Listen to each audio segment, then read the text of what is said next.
The economic singularity is a term I coined to mean the time when it is very obvious that there are no jobs for humans. There's so much disagreement within the AI community. And because it sounds so much like science fiction, Karl Marx said that the trick about the world is not just to understand it, it's to change it and to figure out how we make these transitions successfully. We are sleepwalking as a species. We are sleepwalking into this incredible future in which we are going to almost certainly destroy our economic process because we won't have jobs. Thanks for being on the show. It's my great pleasure to be with you. I've read your book, Economic Singularity. It's a fascinating read for our audience. Can you tell me a little bit more about the book? More importantly, what led you to write it? I have been thinking about the impact of AI on human societies for a very long time, and specifically about the likelihood of technological unemployment. First time I wrote about that was actually in 1980 when I was in college. I wrote an article for my college newspaper. I started thinking about it again much more seriously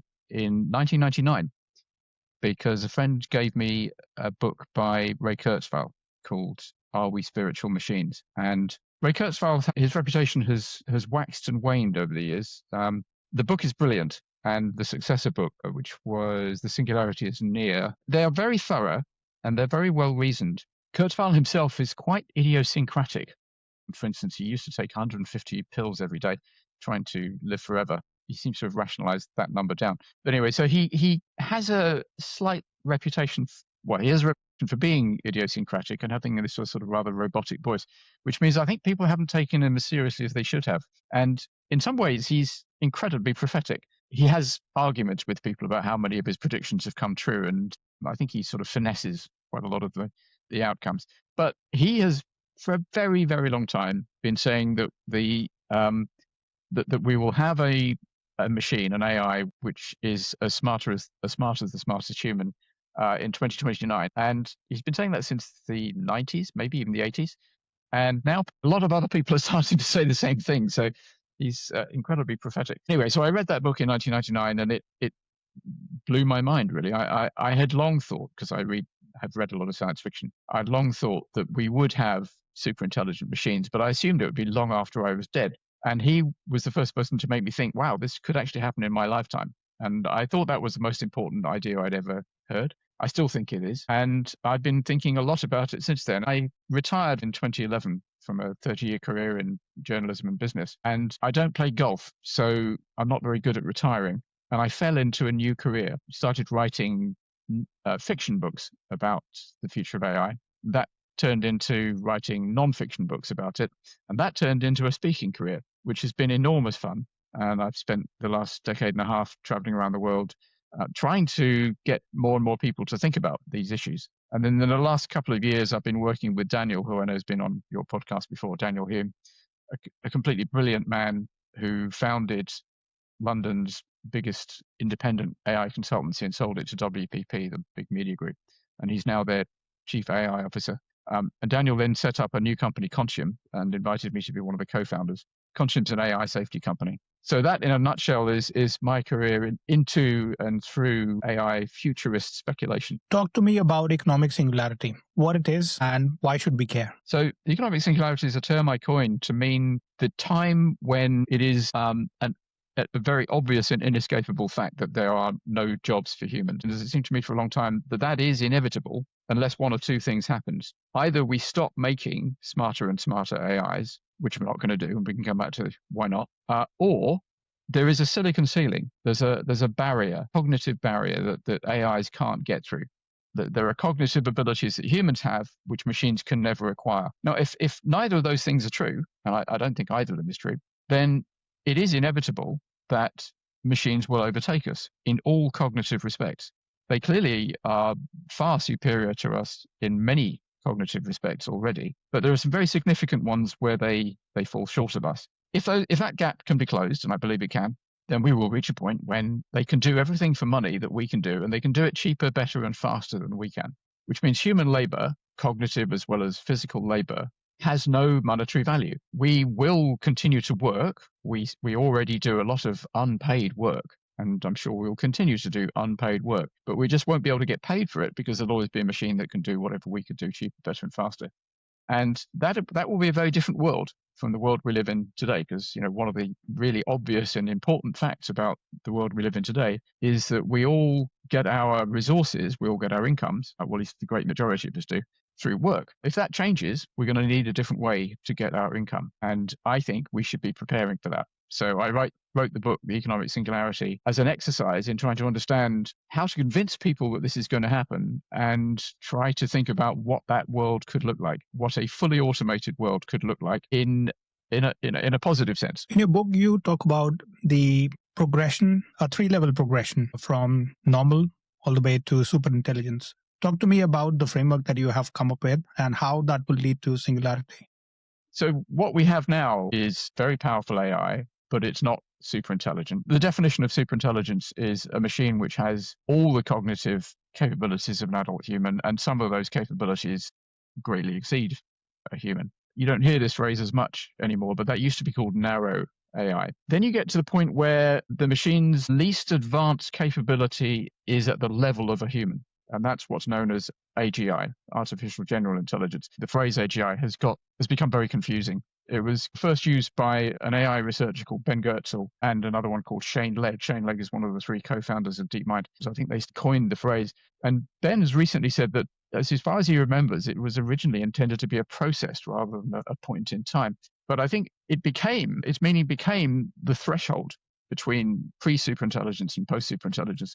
But then more recently, people have used it for all sorts of things, and particularly for really the economic singularity. So an AGI, for a lot of people, seems to mean an AI which can do all the things that humans can do for money, but it may not be superintelligent. There may be cognitive abilities we have which we don't use at work, and that an AGI doesn't have. But for me, an AGI is simply a threshold. It's the point when AI becomes superintelligent.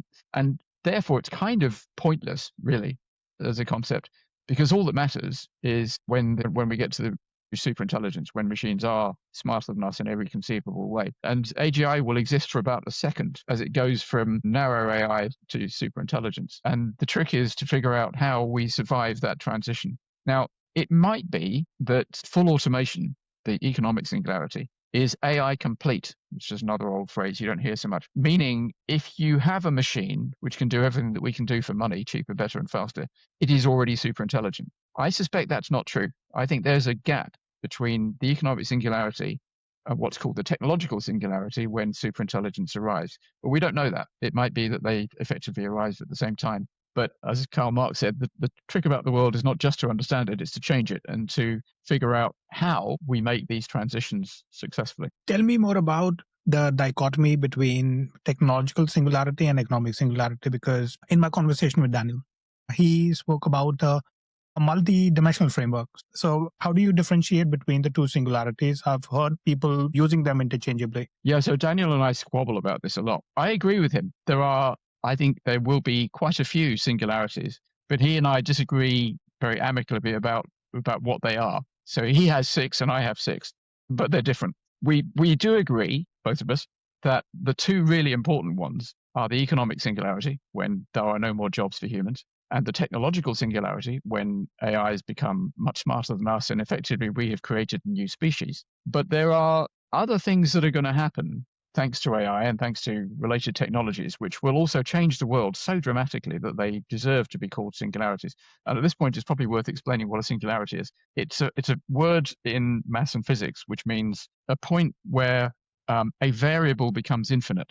And as a result, the normal laws, the normal rules of the road break down. Classic example is the center of a black hole, where the gravitational field becomes infinite.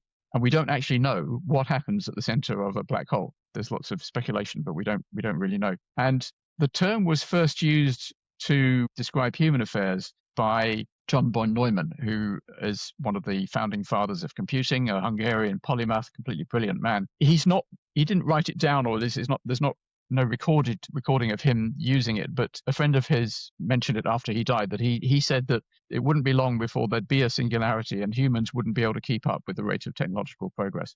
The word was adopted then by a science fiction writer called Vernor Vinge, who wrote a series of really good science fiction books, and then it was picked up by Ray Kurzweil and used in his titles. Thanks to Ray Kurzweil, it's had a slightly checkered career as a term, but I think it's a good phrase because it means a change that's bigger than just a revolution. It's bigger than the kind of normal transformation. It's something that means really everything changes. And clearly, we move from a world where most people get their resources through jobs to a world in which that can't happen. That's a singularity. We move from a world where humans are the smartest species on the planet to one where we're the second smartest species on the planet. We just made ourselves chimpanzees. That's clearly a singularity. I think there's 4 others, and I'll very, very quickly whiz through them.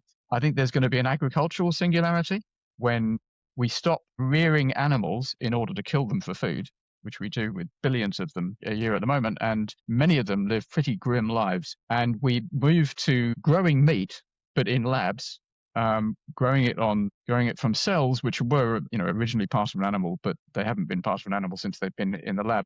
And that will not only mean we don't murder billions of animals every year, but also we free up the land, because an awful lot of land is used to raise animals and to grow the food to feed them. And you can grow meat much, much more land effectively in factories. So that's one singularity. Another one is virtual reality, augmented reality, mixed reality. Although Mark Zuckerberg gets a lot of flack for having renamed his company after the metaverse and has spent billions on reality labs, and he's now closing that down. Nevertheless, augmented and virtual reality are going to be incredibly important. He's already actually making a certain amount of money from augmented reality glasses with Ray-Ban, and virtual reality will arrive. We already have it, but it's just not very good at the moment. It can give you a headache and you have to wear very heavy equipment on your head. But at some point in the future, people will spend a lot of time in virtual reality because it's so effective. A third one is robotics. And there's a massive race going on at the moment, huge amount of investment going into robots, particularly in America and China. China appears to be ahead, but who knows? Whether humanoid robots are wandering around all of our houses, washing and the laundry and so on, or whether we've got little robots like Roombas and spiders wandering around, who knows? But robotics is going to be very, very important. And then the fourth one is longevity. And people never really take this seriously enough, but it is entirely possible, I believe, that there are people alive today who will not need to die. Dying will be something that will be optional for them. And that, again, will definitely be a singularity. So I think there are those 4 singularities on top of the 2 we're talking about mostly today. The economic and the technological singularity, I think, are more important because we can plan for them. And they are, both of them, potentially extinction events for humanity. Well, the economic singularity might not be an extinction event if it goes really badly. It will probably just throw us back to the Middle Ages or something, which would be deeply regrettable. But we should be planning for them. In your book, you present a very balanced view of both a utopian and a dystopian view. I'm particularly interested in your personal view, where you stand as to what will be the logical outcome of humans as a civilization. Just been revisiting this question. I've spent quite a bit of time recently updating my views. And I've actually come to a more positive view than I had before that. So it's not hard to think of possible outcomes which would be disastrous. So imagine we arrive at the economic singularity, we haven't prepared for it. Fairly suddenly, Claude 10.2 is launched. It is able to do cognitively everything a human can do for money, and suddenly there's no jobs for humans. And we haven't prepared for it. Literally billions of people are thrown out of work over a very short period of time, maybe days, weeks, or months, and the entire economy of the world collapses so that nobody's got any income. In fact, almost nobody's got any income. That many people have got substantial amounts of wealth. So if you haven't got any income, then you starve. The very complicated just-in-time food distribution channels that we have all stop working, and most of us don't know how to shoot and cook rabbits. So most of us die. Very dystopian outcomes are possible. One thing which oddly gives me some hope is COVID. People talk about universal basic income as being a solution to the economic singularity. And in a sense it is, not the universal bit, but because you don't want the same income for everybody. But in a world where there are no jobs for humans, but enormous wealth is potentially being created by machines, we have to redistribute that wealth, that income, to everybody else from the owners. So that's a sort of universal basic income. But what we know about universal basic income is it's completely unaffordable at the moment. And COVID was a very good demonstration of that. In COVID, pretty much every government around the world started to give money, one way or another, to their citizens in order to keep them alive, because they had to shut their economies down or shut down large chunks of their economy. So that was universal basic income in practice. It only lasted for a short period. That's just as well, because it was completely unaffordable. It created massive inflation, and it would have if it'd gone much longer, it would have bankrupted. Countries theoretically can't go bankrupt, but it would have certainly made their debt ratios unsupportable. But what is really interesting is how quickly governments accepted that they had to do this very dramatic thing, and how quickly it came into practice. And sure, there was a lot of corruption in this country. The Tory government appears to have turned a blind eye, to put it charitably, to a fair bit of corruption. But nevertheless, vast amounts of money were transferred from governments to people.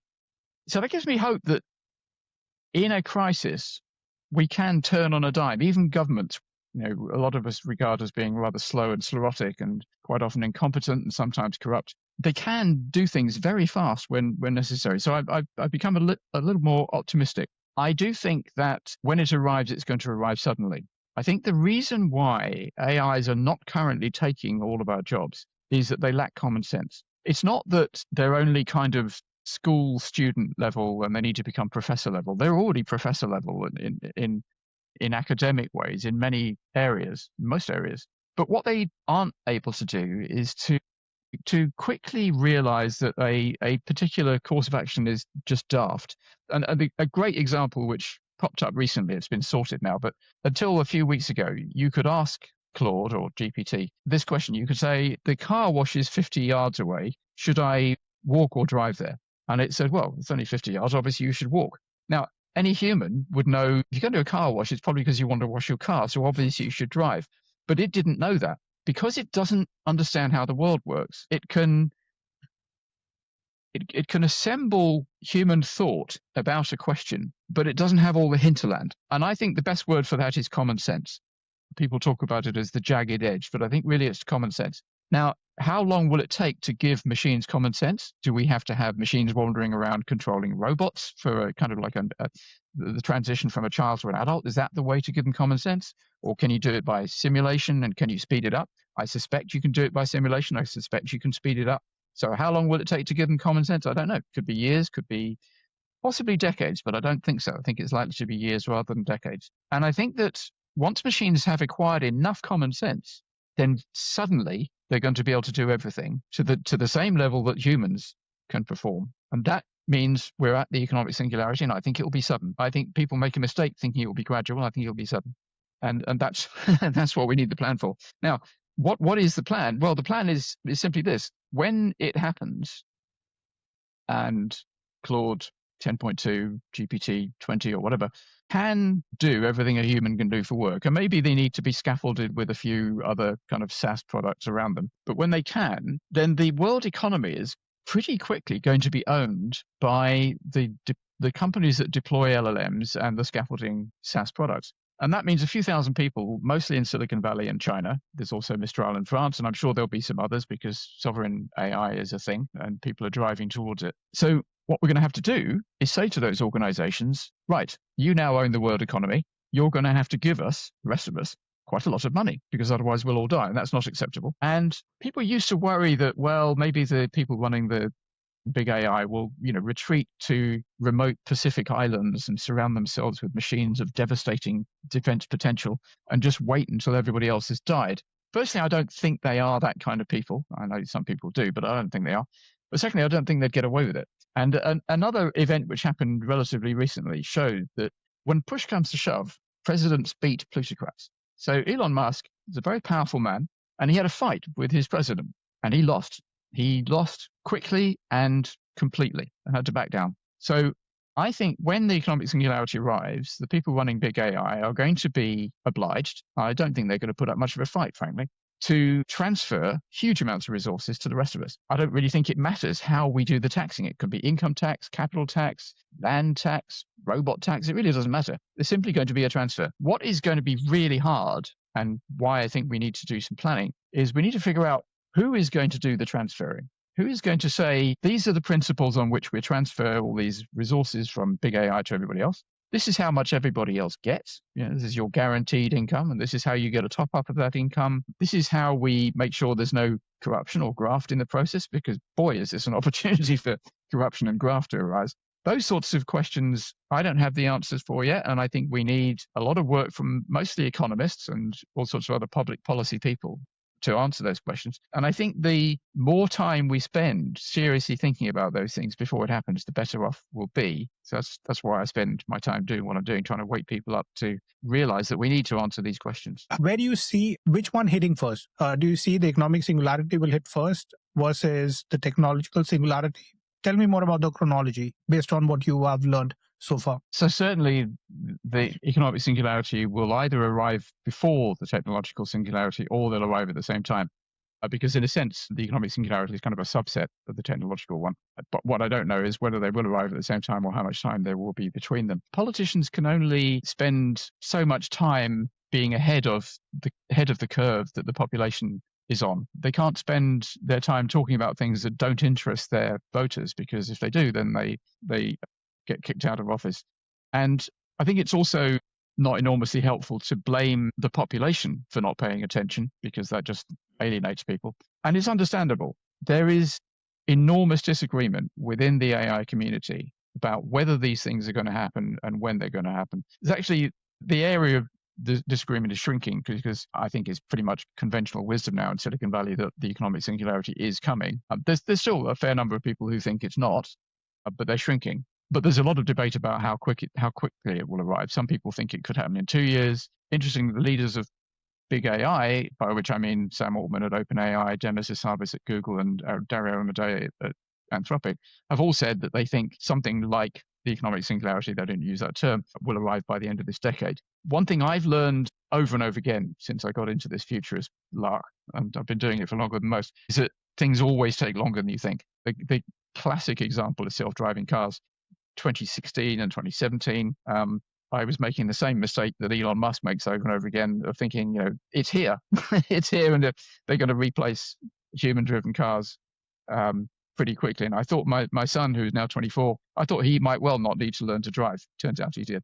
But they are coming. I think the reason why most people don't pay attention to this is it's not because they're stupid, because most people aren't stupid. It's because there's so much disagreement within the AI community, and because it sounds so much like science fiction. And there's this classic debate that went on between Andrew Ng and Stuart Russell, where Andrew Ng said worrying about superintelligence is like worrying about overcrowding on Mars. Might be a problem at some point, but it's a very long way off. And he's still saying that. He's still part of this minority that don't think it's a serious problem for the foreseeable future. And Stuart Russell replied by saying, well, not worrying about superintelligence is like going to Mars and not thinking about what you're going to breathe when you get there, not taking enough oxygen with you. And that sounds like science fiction, that debate. And most people don't mind watching a science fiction movie every now and then, but they don't spend their lives thinking about such matters. And so they think, well, this all sounds a bit scary. The experts don't agree amongst each other, and it all sounds quite implausible anyway. So I don't have to think about it. It's not my problem. I can think about what's for tea instead. And so as a result, we are sleepwalking as a species. We are sleepwalking into this incredible future in which we are going to almost certainly destroy our economic process, because we won't have jobs. And we are making ourselves the second smartest species on the planet, which is probably not a brilliant idea, really. So the question is, how do you wake people up? And I thought for quite a long time that the arrival of self-driving cars would be the canary in the coal mine. I thought it'd be the thing that really shook people. And when they saw cars driving around with nobody in the front seat, they'd say, right, that means we're pretty close to these AIs taking over, because we don't allow humans to drive cars until they are responsible adults, and we put them through all sorts of tests. And here they are. They're not everywhere in the world yet, but they're in a dozen cities in America. They're in lots of cities in China. You can see them on the telly. Lots of people travel to those places, so they see them. And I thought that would really wake people up, and it hasn't. Like with so many things, we just quickly get used to it. We say, well, that's interesting. And then what's for tea? What is it that will wake people up? And I've recently been thinking that actually we're just not going to wake up. And until my recent rethink, I was thinking that means we're probably going to get a pretty grim outcome, because if we arrive at the singularity with no plan in place, it won't go well. But this COVID consideration is interesting. If we have even just a few weeks or a few months of notice of when everybody really does wake up and thinks, oh, actually, there are going to be no jobs. If we have just a few weeks, and if it is true, as I think it is, that it's actually not terribly hard for governments to say to big AI, you now own a huge chunk of the world economy. You are going to transfer resources to the rest of us. I think COVID has shown that we can put that kind of realization into practical effect very quickly. So I'm becoming more optimistic again. I've been going up and down a bit, but I'm now quite optimistic. I think it's going to be scary as hell. I think it's going to be bumpy, and in some places there will be disasters. There will be massive, horrible corruption in some places, because if you have a government saying to whatever the local equivalent of big AI is, you have to give us all this money, well, it's going to be very tempting for some people to sort of try and sequester it away to a Swiss bank account or whatever, and that will happen. So it's going to be bumpy, but I think it could be a successful transition. And the thing is really important to stress, if we do make a successful transition through the economic singularity, a fully automated world could be absolutely wonderful. People often think that we'd all be lost if we didn't have jobs. Well, I can tell you, because for quite a while I didn't have a job, and it's actually not a bad thing at all. You get to do whatever you want to do. And in my case, I pursued this interest in AI and ended up stumbling into another career. Well-off retired people are very happy people. They don't want a new job, thank you very much. And these are people who spent their whole lives being trained to jump through the next hoop, find the next hoop and jump through it, career-wise. And when it all stops, most of them are very happy. So a world in which machines do all the jobs could be a world in which humans do much more important things in life than being an Amazon delivery driver or a trainee. We play and we learn and we socialize and we have fun. We travel, we learn new languages, and things which really do bring much more meaning to life than doing a repetitive job. So we need to plan for it, but the outcome could be very, very good. Interesting take. A counter argument to that can be that it comes from a position of privilege. Not many people have the luxury of being able to pursue interests outside of their financial obligations. In a world where energy prices are soaring, and which is causing geopolitical shockwaves across some of the poorest countries in the world, job displacement via AI is a real concern for probably 70% of the entire world's population. For people who are still at that inflection point and want to learn more, your book taps into a framework of breaking it down on a macroeconomic level of labor, wages, and consumption loop.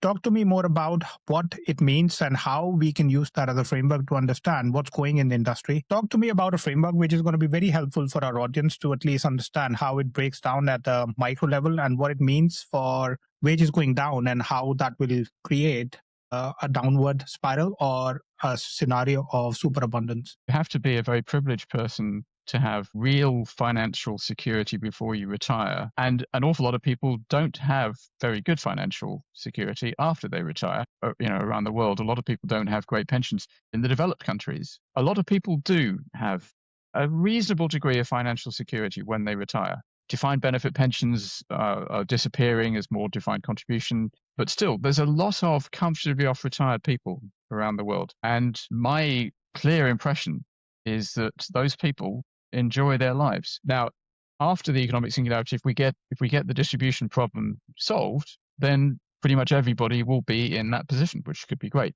But you're quite right. Between now and then, the great majority of people don't have financial security. By financial security, I mean the ability to just not work, and you have enough resources to not need to. So between now and then, most people don't have financial security, and there are lots of worrying things going on in the world because of the rise of populism. And right now, with an unnecessary and probably criminal war going on in Iran, things are very worrying indeed. And populism is an interesting phenomenon. I personally believe it is a reaction against technological change. Technological change produces social change. Social change makes people feel uncomfortable, particularly people who have done rather well in the old system and they want to go back. And populism is a false claim usually by members of the establishment, saying the establishment has stolen your birthright and I'm going to give it back to you. It's backward looking.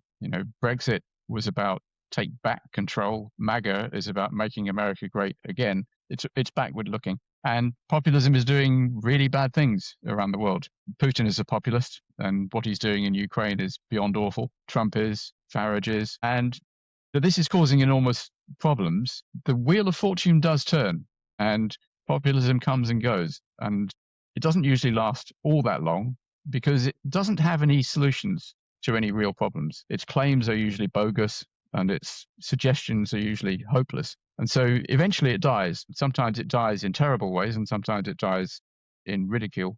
we have to hope that this is going to be one of the latter. What should people do in the meantime, before we get to the economic singularity and hopefully resolve the problem of distribution? How people should navigate the world that we're in is obviously, a very important question. And I would have couple of suggestions. One is AI is going to be an increasingly important part of every aspect of life, definitely working life. And so everybody should become familiar with AI, its capabilities, and should use it as much as possible. I'm oddly usually a bit of a late adopter with technology, so I'm not a coder, and I haven't yet used OpenClaw, but I use large language models tens of times a day, maybe 100 times a day, and I find them just incredible and absolutely fascinating. And I highly recommend that everybody who's not already doing that, I imagine most of your audience already is, but I think people need to think about how they can use AI more and more creatively at work.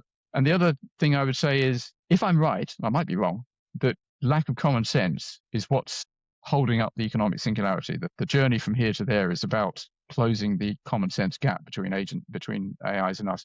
Then there's going to be lots of work for humans until we get to the economic singularity, and suddenly meaning over a period of weeks or months, possibly years, probably weeks or months, there won't be any work, won't be any jobs. So between now and then, there's going to be lots of jobs. We will probably remain at or around full employment, which we are now in most of the developed world. What will happen is that jobs will change. The nature of jobs will change a lot because tasks will get automated, not whole jobs, but tasks. And people will therefore have to keep changing their job. The nature of the job will change. You'll have to keep acquiring new skills and understanding the way that AIs have acquired new skills and using those skills yourself.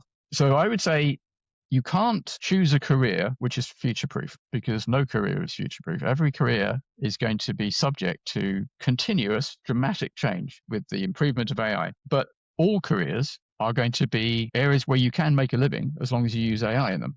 So don't try to choose a career or switch to a career because you think it's future-proof, but choose and stick with a career that interests you, because typically you're good at what you enjoy doing, and use AI as much as you can.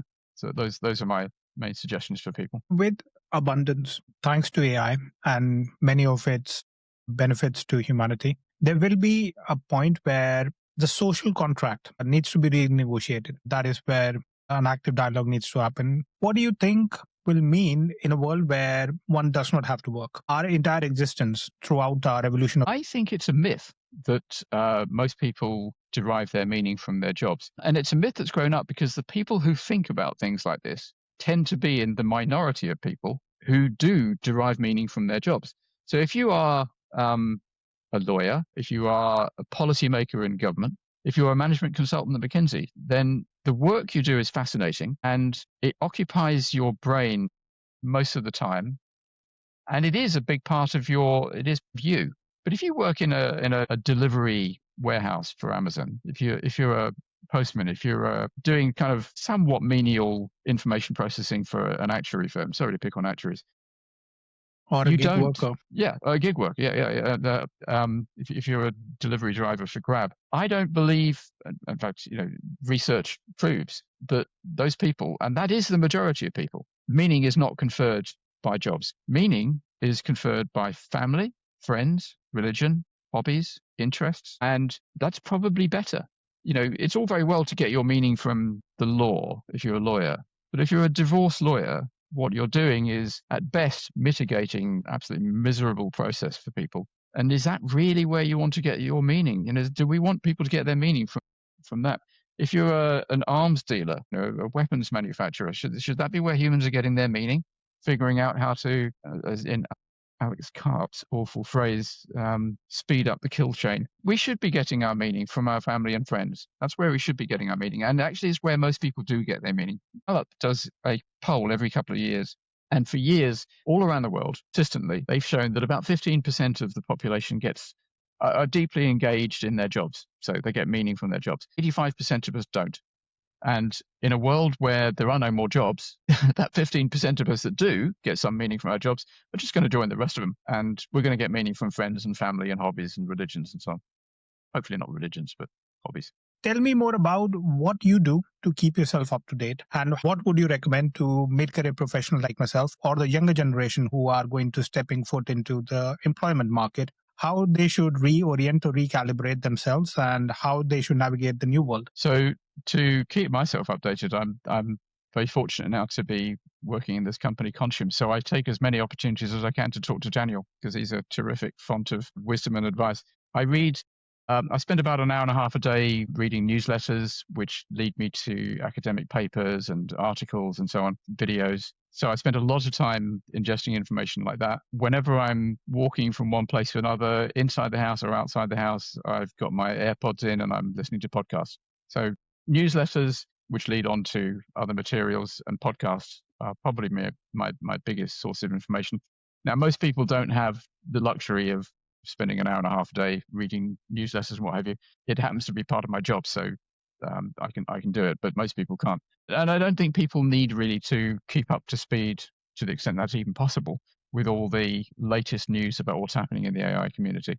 But I think what people should be doing is playing with the AI as much as they can, using it to do their research, ask questions, have conversations, get advice about their personal life, both, how to fix a washing machine and how to fix a relationship with your partner or sister or whatever.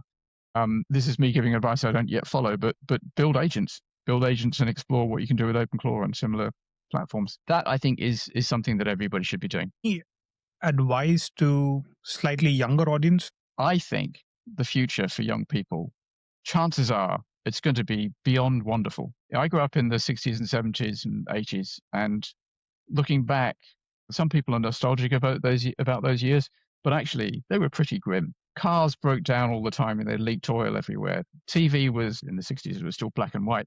And there were 3 channels in the UK, and most of the content was rubbish. The humor consisted of being extremely rude about ethnic minorities and women. They were grim times. And the world is much, much better now, thanks to the internet. The amount of information we have, the amount of entertainment we have has exploded, and the convenience of the modern world is enormous. Now, I know that young people think that the boomers stole all the pies, the boomers took all the benefits, got free education, fine benefit pensions, and there's nothing left for young people.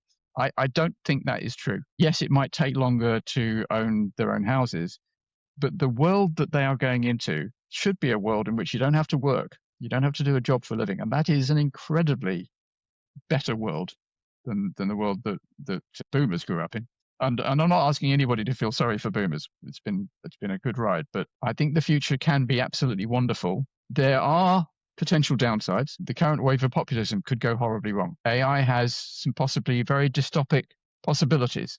My strong hunch is that they're not going to be realized, and we'll get protopian outcomes are more likely. Could be wrong. So I think it's appropriate to be scared. It's always appropriate to be scared. I grew up under the cloud, under the shadow of the mushroom cloud. It seemed quite likely that at any point Reagan would press a button and the world would blow up. Fortunately, that didn't happen. It's still a threat. And we get the positive outcomes. Their world are going to be much better than our world. On that note, Calum, thank you for taking time to speak with me. For my audience, recommend 3 books which you find fascinating and I would recommend to your listeners. So I mentioned Ray Kurzweil and his latest book, The Singularity is Near. Like I say, he's eccentric, and some people are sniffy about him. I think they're brilliant books, and I think they're the source of a lot of futurist thought and well worth the read. Second one is Superintelligence. It's a bit whiskery now, from 2013 by Nick Bostrom, but it's a really thoughtful exploration about how superintelligence could arrive and what it would mean for humans. I think that's definitely well worth a read. And then for a third one, I think I'd probably opt for a book called A World Without Work. So this is about the economic singularity by Daniel Susskind from 2020. It's nice to see an economist actually taking the likelihood of the economic singularity happening. It's nice to see an economist taking that seriously. So that's probably my third one. Calum Chase, thank you very much for your time today. It was a pleasure speaking to you. Thanks, Gaynor. It was great fun.